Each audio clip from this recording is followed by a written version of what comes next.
güvendiğim dağ kimi gereği midir sen? Çok iyi zaman sen aldı elimden.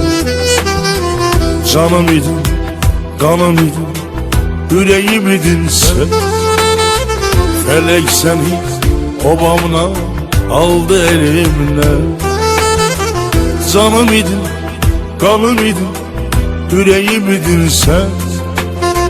Felek seni obamla aldı elimden. Kalmayıp canımın gücü kuvveti, sıkır beni, boğur beni kardeş ezreti. Nece dözüm dağ boyda kardeş itirdim.